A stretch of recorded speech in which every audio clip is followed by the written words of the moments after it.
So, beberapa hari lepas saya ada join kelas bersama dengan saya punya team dekat dalam agensi saya, which is kita dapat perkongsian berkenaan product knowledge lah, untuk kita memperkemaskan lagi product knowledge untuk kita share dengan orang ramai. Jadi apa yang intrigued myself untuk saya share dengan anda semua adalah pengetahuan berkenaan medical ataupun critical illness punya pampasan. So, jawapan yang saya dapat dekat sini, pampasan dulu. Kalau dikatakan nak pilih salah satu lah, pampasan dulu. So, sebab apa? Stay tune. So, kenapa pampasan sakit kritikal dulu? Well, saya pun sebenarnya sangat terkejut jugalah sebab saya seorang yang sangat suka menjual medical card. Dan saya memang akan prefer medical card dulu sebab saya nampak apa benefit yang medical card ni boleh beri kepada kita punya clients lah. Ada yang claim sampai berpuluh-puluh ribu, beratus ribu.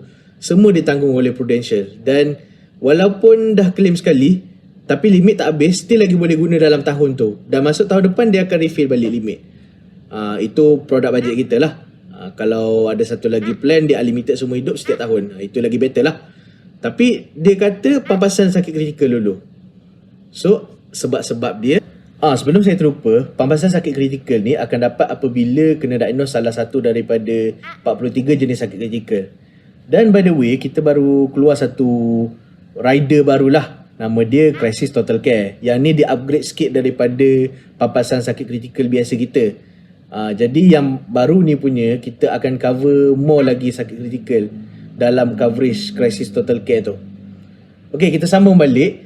Jadi kita dapat tu one off saja pampasan sakit kritikal. Jadi biasanya orang akan lagi opt untuk medical card lah sebab kita akan dapat coverage berterusan selagi limit tu tak habis.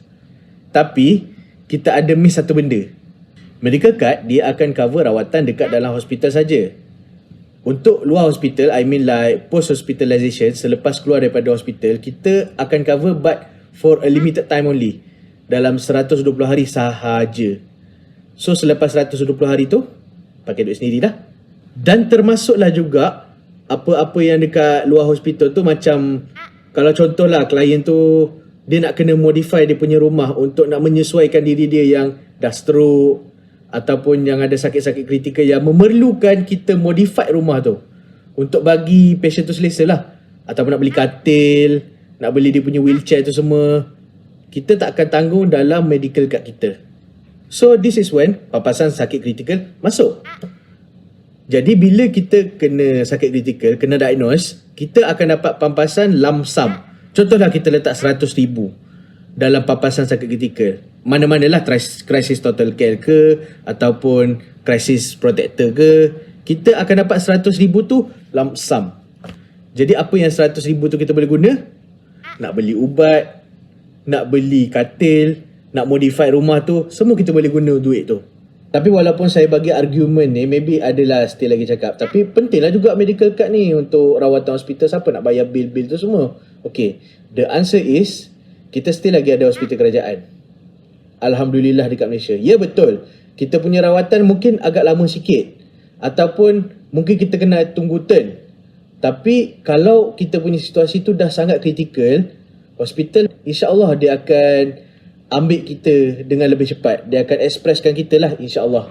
And ada juga situation yang mana hospital swasta ni dia hantar balik patient tu pergi dekat hospital kerajaan. Well, the reason is mostly something like jaga rating lah. Kadang-kadang hospital swasta ni dia tak nak ambil risk sangat, jadi dia akan hantar risk tu kepada hospital kerajaan lah supaya dapat jaga rating dia. Jadi sebab tu saya cakap pampasan sakit kritikal sangat penting. Tapi anyways, it's depend jugalah dengan you punya work profiling. Contohlah, you seorang yang muda, you kerja dalam bidang macam e-hailing, p-hailing, ataupun you kerja bidang-bidang yang physically berbahaya lah. Jadi kalau untuk yang tu, maybe kita sarankan untuk apply pampasan accident ataupun medical card lah.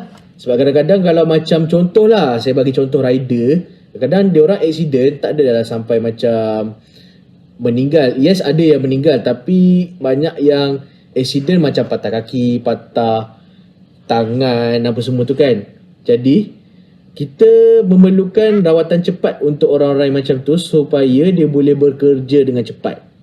Dan satu lagi pun, kalau accidental punya issues ni, post hospitalization ni tak lama sangat. Dan dia pun tak banyak sangat makan ubat berbanding dengan orang yang sakit kritikal. Sebab sakit kritikal ni macam cancer lah.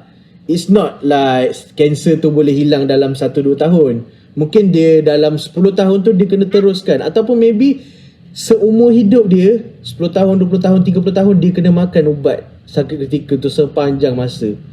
Tak boleh tinggal. Macam saya ada satu klien yang ada sakit jantung.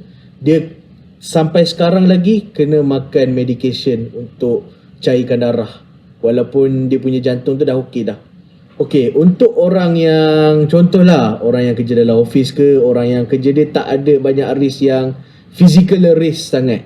Dan dia pun ada protection daripada company dia. Macam company dia bagi medical punya GL. Limit dia pun boleh tahan. Dan boleh pergilah hospital swasta in case kalau jadi apa-apa. So kalau yang macam tu, bolehlah kita sarankan papasan sakit kritikal tersebut. Ataupun hibah lah. Tapi sebab cerita kita ni pasal medical dengan pampasan sakit kritikal, kita just put into pampasan sakit kritikal lah dengan medical. Jadi saya harap apa yang saya kongsi ni dapat bagi manfaat. So boleh membantu anda lah untuk membuat keputusan. Kalau siapa-siapa yang masih lagi terfikir, nak buat medical ke nak buat pampasan nak buat medical ke nak buat pampasan. So harap video ni dapat membantu anda lah. Sekian, Assalamualaikum.